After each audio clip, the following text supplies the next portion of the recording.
The Sealed Nectar is the biography of the noble prophet by Safi-ur-Rahman. This is one of the best and well-written book about a man known as the final messenger of God in Islam, Muhammad, peace be upon him. In the 1936 Hijri, a book composition competition was held about the life of the Prophet, peace be upon him. That was held by the Saudi government on behalf of Rabatul Alam al-Islami. Out of the 1,182 participants who participated in the competition, this book won the first prize. The Prophet had both perfection of features and perfection of manners.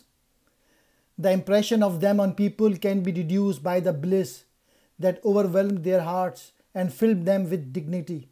Initially, the Sealed Nectar was written in Arabic. After that, it was translated into other languages such as Urdu, Farsi and English. It is true everyone's life has a beginning and an end.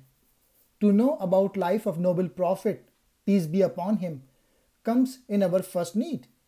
He was merciful for every one human being.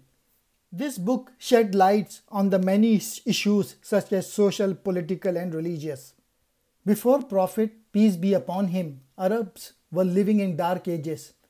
Governance was ill-conceived and bleak life. The Prophet Muhammad said, "The example of guidance and knowledge with which Allah has sent me is like abundant rain falling on the earth,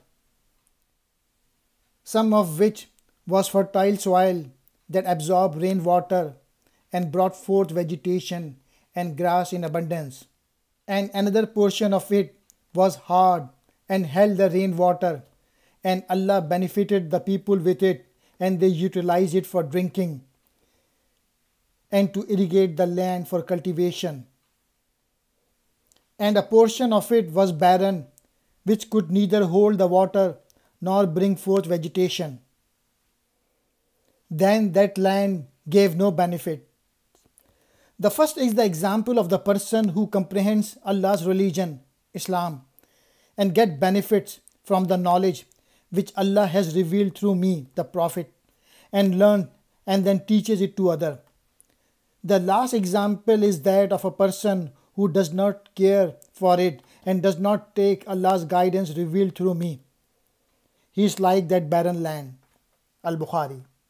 Beyond a shadow of doubt, the biography of Prophet Muhammad, peace be upon him, obviously represents a complete picture of the magnificent divine message that he communicated in order to deliver the human race from the swamp of darkness and polytheism to the paradise of light and monotheism.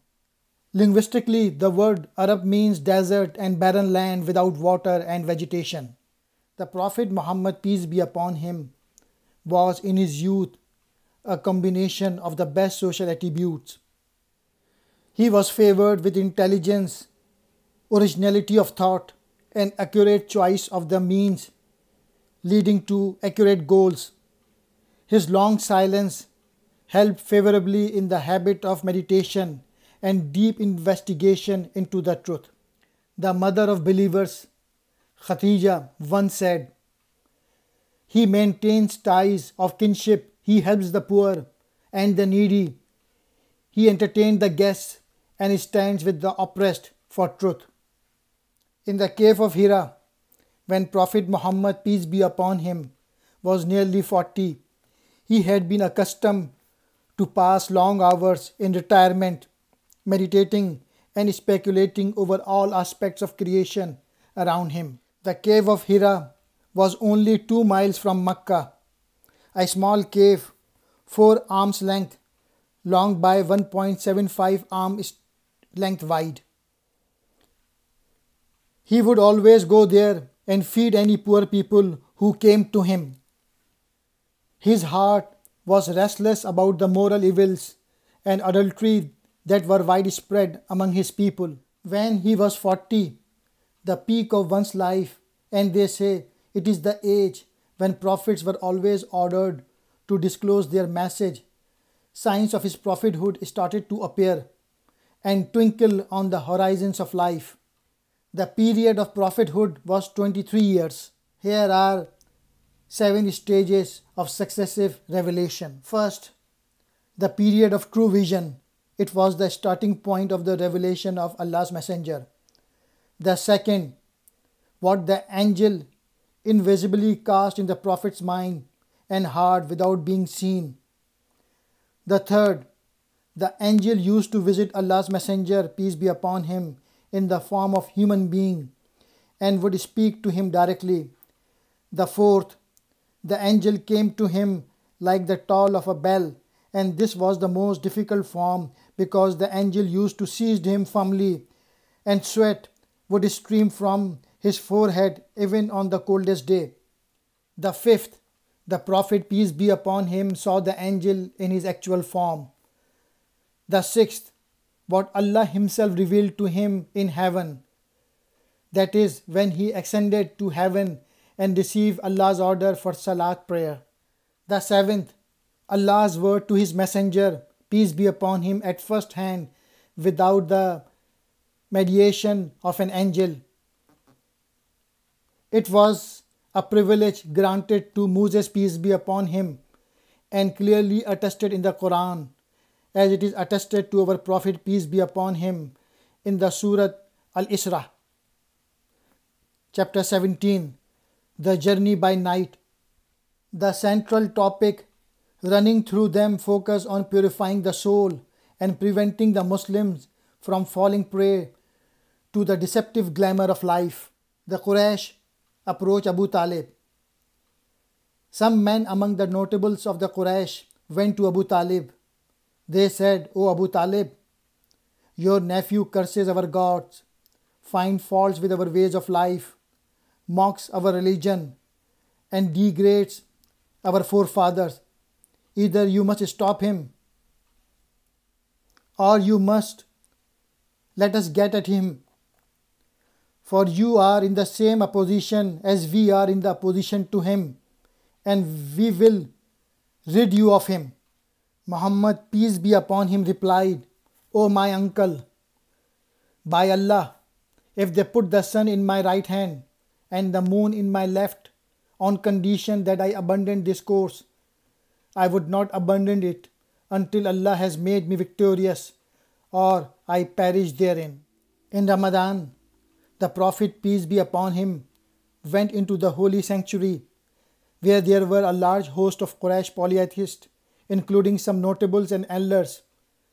Suddenly, Holy Prophet began reciting Surah An-Najm. The awe-inspiring words of Allah descended unexpectedly upon them, and they were immediately stunned by them. It was the first time for them to be shocked by the truthful revelation regarding migration to Abyssinia, Ethiopia. "O king, we were an ignorant people. We worshipped idols and ate the meat of dead carcasses. We were accustomed to lewd behavior, to severing the ties of kinship, neglecting our neighbors, and the strong among us consumed the weak. This is how we were. But then Allah sent a messenger to us. We were aware of his lineage, his truthfulness, that he was trustworthy and chaste. He began inviting us to Allah, that we single him out and that we worship him. He commanded that we worship Allah alone without associating anything with him. He commanded us to perform the prayer, give charity and fast. So he listed the Islamic injunctions." The king said, "Then recite some of it for me." Jafar then recited the opening verses of Surah Maryam, wherein is told the story of the birth of both John and Jesus Christ, down to the account of Mary having been fed with the food miraculously. Thereupon the king, along with the bishop of his kingdom, was moved to tears that rolled down his cheeks and even with his beard. The king said, "I am afraid I cannot give you back these refugees. They are free to live and worship in my kingdom as they please." Another significant addition to the strength of Islam was the conversion of Umar bin al-Khattab. the 6th year of prophethood. 3 days following the conversion of Hamza, Umar bin Khattab was a man of fearless courage and determination.